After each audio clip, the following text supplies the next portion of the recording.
வணக்கம். Reel life to real life. விஜயின் அரசியல் வாழ்க்கை.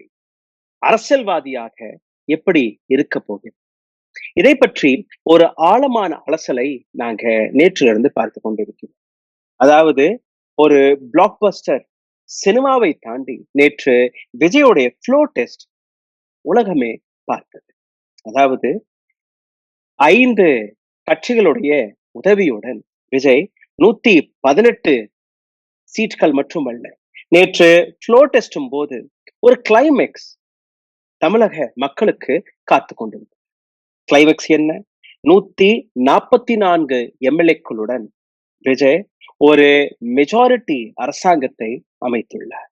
இந்த கிளைமேக்ஸ் எப்படி நடந்தது என்கிற ஒவ்வொரு விஷயத்தையும் நாம் இன்னைக்கு ஆழமாக பார்க்க வேண்டும். விஜயின் வெற்றி 107 எம்எல்ஏக்களுடன், இதை தாண்டி காங்கிரஸ், விசிகே, சிபிஐ, சிபிஎம் இது போன்ற பல்வேறு அரசியல் கட்சிகள், கடைசியாக ஏடிஎம்கேவுடன் ஏராளமான எம்எல்ஏக்களும் விஜய்க்கு ஆதரவாக நேற்று ஃப்ளோ டெஸ்டில் களமிறங்கியது ஒரு மிகப்பெரிய ஷாக்கிங்கான ஒரு செய்தியாகவும் வெளிவந்தது.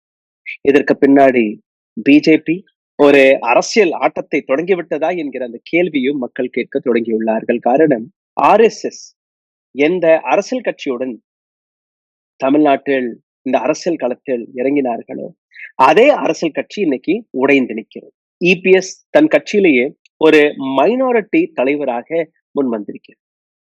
என்ன நடந்தது? டிஎம்கே ஃப்ளோ டெஸ்டில் வாக் அவுட் செய்தார்கள். டிஎம்கேவின் எம்எல்ஏக்கள் ஃப்ளோ டெஸ்டில் வாக் அவுட் செய்த உடனேயே டைரக்டாக வெறும் 88 எம்எல்ஏக்கள் இருந்தாலே போதும் ஃப்ளோ டெஸ்ட் பாஸ் ஆகும்.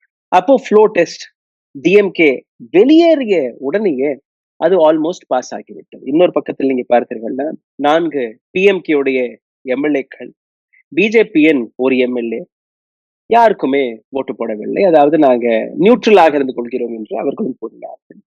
22 எம்எல்ஏக்கள் இபிஎஸ் உடன், இன்னொரு பக்கம் சிவி சண்முகத்துடைய தலைமையில் 24 எம்எல்ஏக்கள்.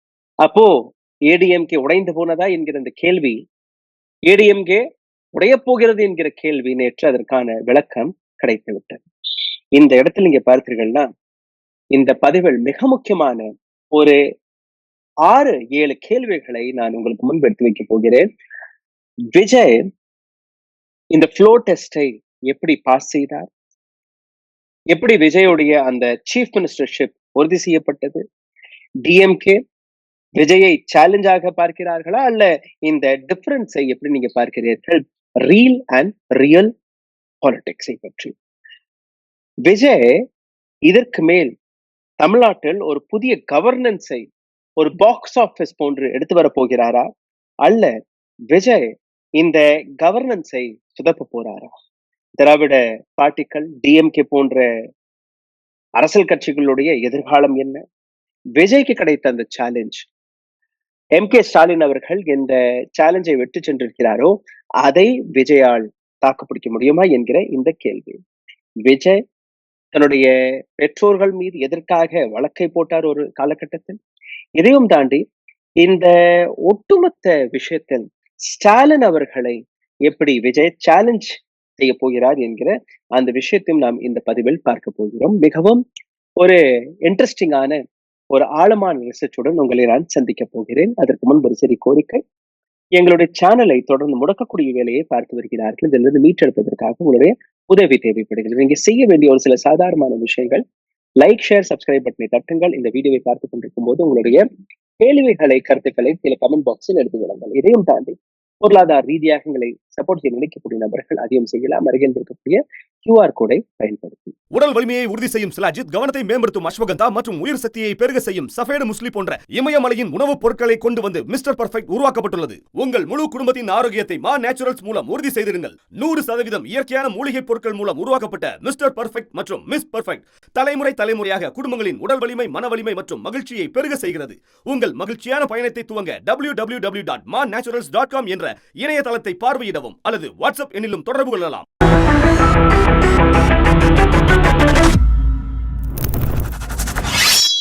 மே 4ஆம் தேதி ஒரு மிகப்பெரிய பிரளயம் தமிழ்நாட்டு அரசாங்கத்திலும் மற்றும் வெஸ்ட் பெங்கால் அரசியலிலும் நடந்தது.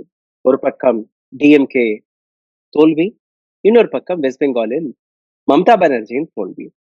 இந்த 2 இடத்தில் நீங்க பார்த்தீர்கள்னா 108 எம்எல்ஏக்களுடன் 234 எம்எல்ஏக்களில் 108 எம்எல்ஏக்களுடன் டிவிகே உடைய இந்த வெற்றி. கடந்த 50 ஆண்டுகளாக எந்த டிஎம்கே ஏடிஎம்கே உடைய அரசாங்கத்தை நாம் பார்த்து வந்தோமோ, அரசியலை நாம் பார்த்து வந்தோமோ, அதை தாண்டி 2 ஆண்டுகளுக்கு முன்பு வெளிவந்த ஒரு புதிய கட்சி எந்த அளவில் இந்த ஆட்சியை பிடித்தது என்கிற அந்த கேள்வி. விஜய் சீஃப் மினிஸ்டராக பதவியேற்ற நாளுக்கு முன்னாடி ஒரு 10 நாட்கள் நடந்த அந்த டிராமாவை உலகமே பார்த்தது. ஒரு சினிமா காட்சி போன்றுதான் அது. கவர்னரை 4 முறை சந்தித்த பின்பு கூட கவர்னர் ஃப்ளோர் டெஸ்ட் என்னுடைய வீட்டுல நடக்கணும் என்று கூறிய அந்த விஷயமாக இருக்கட்டும், அல்ல விஜய் பதவியேற்ற அடுத்த நிமிஷமே 750க்கும் மேற்பட்ட டாஸ்மாக் கடைகளை, முக்கியமாக கோவில்கள், பள்ளிக்கூடங்களுக்கு அருகே இருக்கக்கூடிய இந்த கடைகளை மூடச் சொல்லிய அந்த செய்தியாக இருக்கட்டும். இதை தாண்டி விமன் சேஃப்டி என்கிற விஷயத்தில் அவர் எடுத்து வைத்த விஷயங்கள். இன்னொரு பக்கம் நீங்க பார்த்தீர்கள்னா எம்.கே. ஸ்டாலின் அவர்கள் ஒரு காலகட்டத்தில் ஏடிஎம்கேவுடன் கைகோர்க்க போறார்கள் என்று கூறினார்கள். ஆனால் கடைசியில் நான் ஆப்போசிஷன்ல இருந்து கொள்கிறேன், எனக்கு இந்த மக்களை போய் சந்திக்கணும் என்கிற அந்த முடிவு. அனைத்துமே நீங்க பார்த்தீர்கள்னா எந்த அளவில் டிவிக்கு அனைத்து தலைவர்களையுமே நாக் அவுட் செய்தார்கள் என்ற அந்த விஷயத்தை நாம் இன்னைக்கு பார்க்க வேண்டும். 5 காங்கிரஸ் எம்எல்ஏக்கள். விஜய் 113வது நம்பருக்கு வந்து விட்டார். ஆனால் அதற்கு பின்பு அவருக்கு கிடைத்த சேலஞ்ச் அடுத்த 5 எம்எல்ஏக்களை எப்படி ஒன்று சேர்த்தது என்று. கவர்னர் ராஜேந்திர விஸ்வநாத் அரேல்கர் அவர் கொடுத்த சேலஞ்சஸ் அனைத்துமே ஒவ்வொன்றாக ஒரு மிகப்பெரிய சேலஞ்சாக விஜய்க்கு முன்பு வந்தது. இன்னொரு பக்கத்தில் நீங்க பார்த்தீர்கள்னா விஜய் அவர்கள் சிபிஐ, சிபிஎம், பிசிகே, ஐயுஎம்எல் இவர்களை போய் சந்தித்தது, அங்கிருந்து தன்னுடைய சீட்டுகளை சேர்த்தது.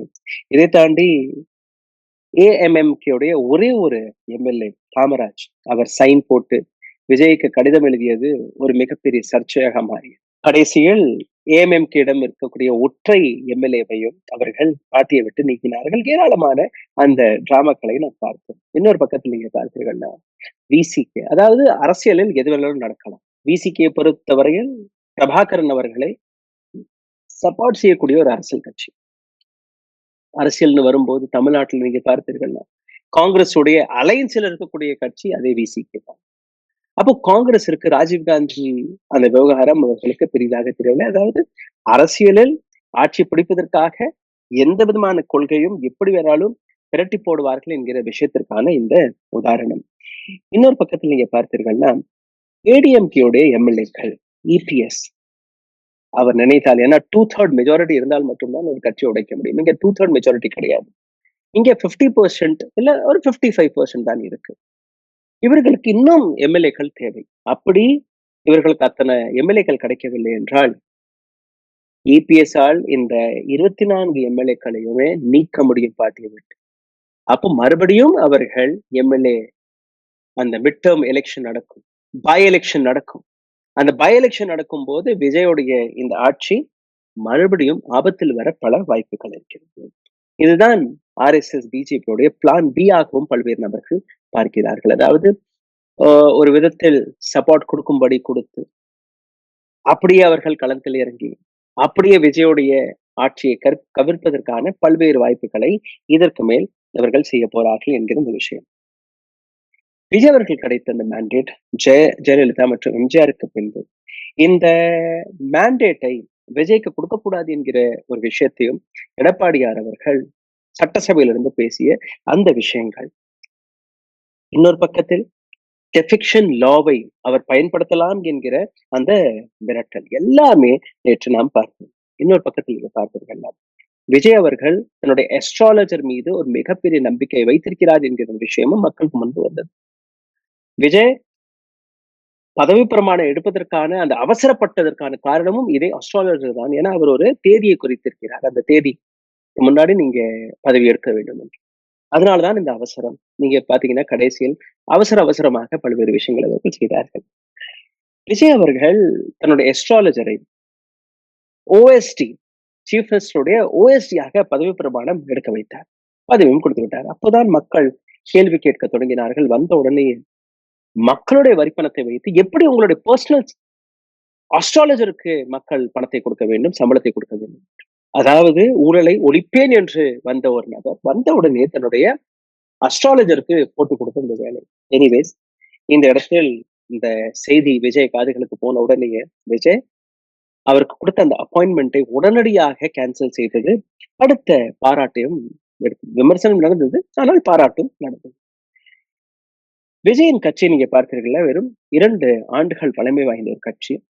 எப்படி விஜய் இந்த பதவியை, இந்த ஆட்சியை பிடித்தார் என்று நீங்க பார்த்தீர்கள்னா 1990ஆம் ஆண்டு, அது 2 டெக்கேட்ஸ் 20 ஆண்டுகளுடைய உழைப்பிற்கான ரிசல்ட்டை தான் நீங்க இப்ப பார்க்கிறீர்கள். 1990ஸ்ல விஜய் ஒரு சாஃப்ட் ரொமான்டிக் ஹீரோவாக மக்களுக்கு முன்பு வருகிறார். வருடம் 2000ல நீங்க பார்க்கிறீர்கள், அப்படியே ஒரு ஆங்கிரி யங் மேன், ஏழைகள், விவசாயிகள், பெண்கள், மக்களுடைய குரலாய் எழுந்து நிற்கக்கூடிய ஒரு ஹீரோ. 2009ஆம் ஆண்டு விஜய் தன்னுடைய ஃபேன் கிளப் உடைய அந்த உண்மையான ரெகக்னைசேஷனை எடுத்துக்காட்டுவதற்காக விஜய் மக்கள் இயக்கம், விஜய்ஸ் பீப்புள் மூவ்மெண்ட் என்கிற ஒரு அமைப்பை தொடங்குகிறார். 85,000 கிளைகள் தமிழ்நாடு முழுவதும், உலகம் முழுவதும் இருக்கிறது. 2011ஆம் ஆண்டு விஜய் தன்னுடைய இந்த பவரை டெஸ்ட் செய்வதற்காக ஏஐஏடிஎம்கே, ஜெயலலிதா அவர்கள் இருக்கும்போது ஏஐஏடிஎம்கேவிற்கு உதவும்படி அவர்களுக்கு ஓட்டை திரட்டக்கூடிய வேலை பார்த்தார். ஒரு 50 கான்ஸ்டிடுவன்சிகள், அந்த 50 கான்ஸ்டிடுவன்சியிலிருந்து 43 கான்ஸ்டிடுவன்சிகள் ஏடிஐஎம்கே வெற்றி பெற்றது. அதாவது விஜய் பேர்லயே அவருக்கு ஓட்டு கிடைக்க தொடங்கியது. விஎம்ஐ ஒரு ஆர்கனைசேஷன். இந்த ஆர்கனைசேஷன் நீங்க பார்க்கிறீர்கள், இதற்கு முதல் முறையாக நாகப்பட்டினத்தில் தன்னுடைய முதல் பொலிட்டிக்கல் ரேலியை தொடங்குகிறார்கள். இதை தாண்டி இந்த ராலியில் ஸ்ரீலங்கா நேவியை எதிர்த்து தமிழக மீனவர்களுக்காக குரல் கொடுத்த அந்த போராட்டம், அதுல பாதிக்கப்பட்ட குடும்பங்கள், அந்த மீனவ குடும்பங்களுக்கு விஜய் 2 லட்சம் ரூபாய் அப்பவே அறிவித்திருந்தார். இது எல்லாமே விஜயுடைய ஒரு பொலிட்டிக்கல் பிஆர் ஸ்ட்ராட்டஜியாக இன்னைக்கு பார்க்கப்படுகிறது. 2012ஆம் ஆண்டுல இருந்து விஜயுடைய அரசியல் ஐடியாலஜியும் வெளிவர தொடங்கியது. விஜய் எடுத்த படங்களில் நீங்க பார்க்கிறீர்கள், அவர் விவசாயிகளுடைய பிரச்சனைகள் எடுத்து வைக்கிறார். மெரசல் என்கிற படத்தை நீங்க பார்க்கிறீர்கள், ஹெல்த் சிஸ்டம் அண்ட் ஜிஎஸ்டி பற்றி பேசுகிறார். சர்க்கார் படத்தை வைத்து அவர் தன்னுடைய சீஃப் மினிஸ்டர், ஒரு நாள் சீஃப் மினிஸ்டருக்கான அந்த கனவை எடுத்து காட்டுகிறார். விஜில் படத்தில் நீங்க பார்த்தீர்கள்ல, பெண்களுடைய உமன் சப்போர்ட் எடுத்து காட்டுகிறார், ஒரு ஸ்போர்ட்ஸ் அதை வரப்பதற்காக. இதற்கு மேல் நீங்க பார்த்தீர்கள்னா 13 நபர்கள் கொல்லப்பட்டார்கள் தமிழ்நாட்டுல 2018ஆம் ஆண்டு ஸ்டெர்லைட் போராட்டத்தில். அங்க விஜயுடைய இந்த அமைப்பு 1 லட்சம் ரூபாய் ஒவ்வொரு குடும்பத்தினர்களுக்கும் அவர்கள் கொடுத்தார்கள். இது வந்து விஜயுடைய அந்த அரசியல் மூவ்மெண்ட்டுடைய ஒரு சில விஷயங்கள்.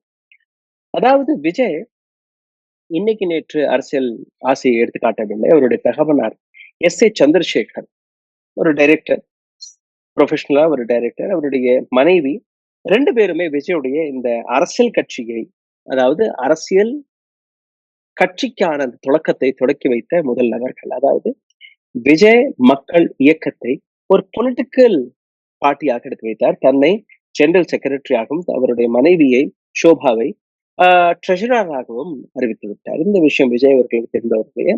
விஜய் தன்னுடைய பெற்றோர்கள் மற்றும் ஒரு 11 நபர்களை சேர்த்து அவர்கள் மீது வழக்கை தொடங்குகிறார். அதாவது விஜயோடைய படம், விஜயோடைய கொடி, விஜயின் பெயரை வைத்து யாருமே எந்த விதமான அரசியல் லாபத்தையும் எடுத்துக்கொள்ளக்கூடாது, அவருடைய பெற்றோர்களாக இருந்தாலும் கூட. 2020ஆம் ஆண்டு விஎம்ஐ டிசால்வ் ஆகிறது. அதற்கு அடுத்த வருஷம் விஎம்ஐ தனக்கான ஒரு கொடி எடுத்து வைக்கிறார்கள். சரி, கொடியை மற்றும் நீங்க பயன்படுத்திக் கொள்ளலாம் என்கிற ஒரு அறிவிப்பையும் விஜய் அவர்கள் கொடுக்கிறார். இந்த கொடியை வைத்து லோக்கல் பாடி எலெக்ஷனில் விஎம்ஐ களமிறக்கிறது. 169 சீட்டுகள்ல இருந்து நேரடியாக 115 சீட், அதாவது நேரடியாக விஜய் களத்தில் இறங்கவில்லை, விஜய் இன்வால்வ் ஆகவில்லை, விஜயோட பெயரை மற்றும் வைத்து, கொடியை மற்றும் வைத்து லோக்கல் பாடி எலெக்ஷனில் 115 இடங்களை பிடித்தது பிஎம்ஐ. விஜயோடைய பாப்புலாரிட்டி எந்த அளவில் இருந்தது என்கிற இந்த விஷயத்தை கொஞ்சம் கொஞ்சமாக வெவ்வேறு இடங்களிலிருந்து விஜயோட பிஆர் டீம் டெஸ்ட் செய்து கொண்டே இருந்தது. அதாவது விஜய் தொடர்ந்து ஒரு பொலிட்டிக்கல் வேக்யூமருக்காக காத்து கொண்டிருந்தார். டிஎம்கே டிஎம்கே உடைய ஆன்டி இன்கம்பன்சியை தாண்டி ஜெயலலிதா அவர்களுடைய மரணத்திற்கு பின்பு ஏடிஎம்கேவில் ஓபிஎஸ் இபிஎஸ் உடைய அந்த பிரச்சனைகள், அதற்கு பின்பு இபிஎஸ் கையில போனதுக்கு அப்புறம் கட்சி பிஜேபியுடன் கைகோர்த்த பின்பு கட்சிக்கு எதிராக வந்த விஷயங்கள் எல்லாமே விஜய்க்கு சாதகமாக கொஞ்சம் கொஞ்சம் மாறுகிறது. பிஜேபி ஒரு ஸ்பேஸையும் விஜய் அவர்களுக்கு கிரியேட் செய்து கொடுத்தது. அந்த லாபத்தை பார்த்துதான் விஜய் பிஜேபியுடைய அந்த ரிசல்ட்டையும் பார்த்தார். பிஜேபிக்கு திடீர் என்று 11% ஓட் ஷேர் அதிகரிக்கிறது. தமிழ்நாட்டை பொறுத்தவரையில் தமிழக ஒரு ஆல்டர்னேட்டிவை தாண்டி தேடி வரும்போது திராவிட பாலிடிக்ஸை திராவிட பாலிடிக்ஸ் இருக்கணும், ஒரு தமிழ் பாலிடிக்ஸ் இருக்கணும். ஆனால் அது ஏடிஎம்கே டிஎம்கே இருக்கக்கூடாது என்கிற ஒரு கணக்கை அவர்கள் போட்டிருக்கிறார். அதனால்தான் பிஜேபிக்கு இந்த வாய்ப்பு கிடைக்கவில்லை. விஜய் ஒரு தமிழன், ஒரு தமிழினருக்கு அந்த வாய்ப்பை கொடுக்க வேண்டும் என்கிற அந்த விஷயத்தில் அவர்கள் போட்டை போட்டிருக்கிறார்கள். கடைசியாக அவருடைய படம் கோட். கோட்ல ஒரு காட்சியில நீங்க பார்த்தீர்கள்னா 2026ஆம் ஆண்டு தமிழ்நாட்டின் சீஃப் மினிஸ்டர் விஜய்தான் என்கிற விஷயம் அவருடைய ஒரு கார்லயும் அவர் ஒரு மெசேஜாக கொடுத்திருந்தார். பல்வேறு நபர்கள் அதை கவனித்தார்கள், சில பேர் அதை கவனிக்கவில்லை. பிப்ரவரி 2ஆம் தேதி 2024ஆம் ஆண்டு விஜய் தன்னுடைய அரசியல் கட்சியை ஒபிஷியலாக அறிவித்தார். எலெக்ஷன் கமிஷன் ஆஃப் இந்தியாவில் செப்டம்பர் 2024ஆம் ஆண்டு இது ரெஜிஸ்டரும் செய்யப்படுகிறது. அக்டோபர் 2024ஆம் ஆண்டு டிவிக்கு ஒபிஷியலாக ஒரு 8 லட்சத்திற்கும் மேற்பட்ட தன்னுடைய சப்போர்ட்டர்ஸ்களை வைத்து ஒரு ராலியை நடத்துகிறார்கள். ஆனால் இந்த ராலியில் அவர் கொடுத்த ஒரு statement, our only ideology enemy is BJP, our only political enemy is DM. அரசியல் எதிரி டிஎம்கே, ஆனால் ஐடியாலஜிக்கல் கொள்கை ரீதியாக எங்களுடைய எதிரி பிஜேபி. இந்த விஷயம் மக்கள் மனதில் ஒரு மிகப்பெரிய அளவில் பதிந்தது அல்ல, மக்கள் அதை ஏற்றுக்கொண்டார்கள். அதற்கான காரணம் இருக்கு. அதை பற்றி நான் உங்களுக்கு எடுத்து காட்டுகிறேன். ஆனால் அதற்கு முன்பு 41 நபர்கள் கொல்லப்பட்ட அந்த செய்தி, 125 நபர்கள் காயமடைந்தார்கள். சின்ன சின்ன குழந்தைகள், பெண்கள். இதை மீடியா ஒரு மிகப்பெரிய அளவில் விஜய்க்கு எதிராக கேள்விகளும் எடுத்து வைத்தார்கள். ஒரு மாதம் பின்பு விஜய் அவர்கள் அந்த குடும்பத்தினர்களை போய் சந்தித்ததாக இருக்கட்டும், அல்ல அவர்கள் கொடுத்த அந்த நஷ்ட தொகையாக இருக்கட்டும், எல்லாமே ஒரு விதத்தில் விஜய் அவர்களுக்கு சப்ஸ்டைட் வேலையை பார்க்க தொடங்கியது. என்னுடைய ஃபேன்ஸ்கள் என்னுடைய தொழிலை, என்னுடைய சினிமா துறையை நான் விட்டு உங்களுக்காக வந்திருக்கிறேன் என்கிற ஒரு இமோஷனல் சென்டிமெண்டல் டயலாக்ஸ், இது எல்லாமே அவருக்கு சாதகமாக மாறியது. தமிழ்நாட்டை பொறுத்தவரையில் 20 to 40 வயதில் இருக்கக்கூடிய இளைஞர்கள் 42%. இந்த 42% தான் ஒரு மிகப்பெரிய ஓட் பேங்காக விஜய்க்கு மாறியது. 60% ஓட்டர்ஸ், இந்த 20 to 40 வயதில் இருக்கக்கூடிய 60% ஓட்டர்ஸ் டிவிகேக்கு ஓட்டு போட்டிருக்கிறார்கள். They didn't choose Dravidian parties, whether it is DMK, ADMK. இதை தாண்டி 85,000 விஜயோடைய ஃபேன் கிளப்ஸ் அவர்களும் ஒரு மிகப்பெரிய அளவில் கிரவுண்டில் இறங்கி வேலை பார்த்திருக்கிறார்கள். இந்த மேஜிக் தான் ரஜினிகாந்திடமும் கிடையாது, கமல்ஹாசனிடம் கிடையாது, பிஜேபியும் கிடையாது, காங்கிரஸிடமும் கிடையாது. 2017ஆம் ஆண்டு அப்புறம் 2021ஆம் ஆண்டு ரஜினிகாந்த் அவர்கள் தன்னுடைய அரசியல் கட்சி தொடங்க போகிறேன் என்று கூறிய போது கூட அவரிடம் அந்த கிரவுண்டில் ஆட்கள் இல்லாததுதான் அவருக்கு எதிராக மாறியது. அதே போன்றுதான் கமல்ஹாசன் 2018ஆம் ஆண்டு அவர் களமிறங்கிய பின்பு கூட கிரவுண்டில் அவருக்கு ஆட்கள் கிடையாது. அவருடைய சொந்த சீட்டை கூட அவரால் வெல்ல முடியவில்லை, தோற்று போனார். அதுக்கப்புறம் டிஎம்கே கமல்ஹாசனை ராஜ்யசபா எம்பியாக பார்லிமெண்ட்ல அனுப்பியது. 2012ஆம் ஆண்டிலிருந்து ஒரு நபர் தன்னுடைய இமேஜை எப்படி கிரியேட் செய்தார் என்று நீங்க பார்க்க வேண்டும். ஒரு ஆனஸ்ட், ஒரு ஃபயரிங் ஆக்டர், ஒரு சீரியஸ் ஆங்கிரி யங் மேன் என்கிற ஒரு விஷயத்தை அவர்கள் எடுத்து வைக்கிறார்கள். இந்த இடத்துல தான் நீங்க பார்த்தீங்கன்னா விஜய் கொடுத்த அடுத்தடுத்த அரசியல் லாபங்கள் அல்ல ஃப்ரீ பீஸ், இதை நீங்க பார்த்தீர்கள்னா விஜய் கூறியது என்ன? Provide family health health insurance worth 25 lakh rupees. 25 லட்சம் ரூபாய்க்கான health insurance which was a very very big thing. 6 free சிலிண்டர்ஸ்கள், 200 யூனிட் ஃப்ரீ எலக்ட்ரிசிட்டி, 4000 ரூபாய் மாதம் வேலையில்லாத பட்டதாரிகள் இளைஞர்களுக்கு. இதை தாண்டி கொலாட்ரல் ஃப்ரீ எஜுகேஷன் லோன் 20 லட்சம் ரூபாய்க்கான எஜுகேஷன் லோன். இதை தாண்டி திருமணமாக கூடிய பெண்களுக்கு 1 சவரன் 8 கிராம் தங்கம், சில்க் சாரி அதாவது பட்டு புடவை, இது போன்ற பல்வேறு விஷயங்கள். இதை தாண்டி பல்வேறு பள்ளிக்கூடங்களையும் நாங்கள் கட்டப்போகிறோம் என்கிற அந்த விஷயம். தமிழ்நாட்டை பொறுத்தவரையில் இந்தியாவில் இருக்கக்கூடிய ஒரு மிக சிறந்த மாநிலம் தமிழ்நாடு. தமிழ்நாட்டோட வருமானத்தை நீங்க பார்த்தீங்கன்னா 3,32,000 கோடி ரூபாய். ஆனால் தமிழ்நாட்டுடைய எக்ஸ்பெண்டிச்சர் நீங்க பார்த்தீர்கள் லாவிஷாக செலவு செய்யக்கூடிய மாநிலமும் தமிழ்நாடு தான். 4,39,000 கோடி ரூபாய் தமிழ்நாட்டுடைய எக்ஸ்பெண்டிச்சர். இப்போ எக்ஸிஸ்டிங்காக இருக்கக்கூடிய அந்த ஃப்ரீபீஸை பார்த்தீர்கள் 65,000 கோடி ரூபாய்க்கான ஃப்ரீபீஸை டிஎம்கே அரசாங்கம் கொடுத்தது. இப்போ விஜய் அவர்கள் அறிவித்த இந்த தொகையை நீங்க சேர்த்து பார்த்தீர்கள் கிட்டத்தட்ட 1 லட்சம் கோடி ரூபாயை தமிழ்நாட்டு மக்கள் இந்த ஃப்ரீபீஸ் என்கிற விஷயத்தில் செலவு செய்ய போறார்கள். இப்போ விஜய் அவர்களுடைய அடுத்த ஸ்டேட்மெண்ட் வரலாம், இந்த மாதிரி 10 லட்சம் கோடி ரூபாய் தமிழ்நாட்டு மீது கடனாக இருக்கிறது, அதை ஃபர்ஸ்ட் கட்டுமடிப்போம், அதுக்கப்புறம் மற்ற விஷயங்களை பார்ப்போம் என்று. விஜயோடைய இந்த அலையை நீங்க பார்த்தீங்கன்னா ஸ்டாலின் அவர்களுடைய 15 மினிஸ்டர்கள், டிஎம்கேடைய 15 மினிஸ்டர்கள் கூட தன்னுடைய ஆட்சியை தக்கவடிக்க முடியவில்லை. இந்த எலெக்ஷனில் அவர்கள் தோற்று போயிருக்கிறார்கள். இந்த அனைத்துக்கு மேல நீங்க பாருங்க 10% டிஎம்கே எடுத்து காட்டிய அந்த growth ரேட், இதுதான் விஜயோடைய மிக பெரிய சேலஞ்சிங் மூவ்மெண்ட் ஆக இருக்க போகுது. விஜய் இந்த growth-ஐ கண்டினியூ செய்ய முடியுமா, அல்ல விஜய் இந்த சேலஞ்சில் ஃபெயில் ஆகி விடுவார்? ரீல் டு ரியல் எந்த அளவில் சக்சஸ் அடையும், எந்த அளவில் தோற்க போகிறார் என்கிற இந்த விஷயத்தை நாம் அனைவருமே பொறுத்திருந்து பார்க்க வேண்டும். நன்றி, வணக்கம். ஊடகம் கார்ப்பரேட் அரசியல்வாதிகளின் கைப்பாவையாக அடிமைகளாக இருந்தது போதும், இனி சாட்டை எடுத்து சுழற்றும் நேரம் வந்துவிட்டது. ஊடகம் பொதுமக்களாகிய உங்களுக்காக, உங்களாலேயே இயக்கப்பட வேண்டும். ஊடக சுதந்திரத்திற்காக உங்களின் பங்களிப்பை இன்றே அளித்திடுங்கள்.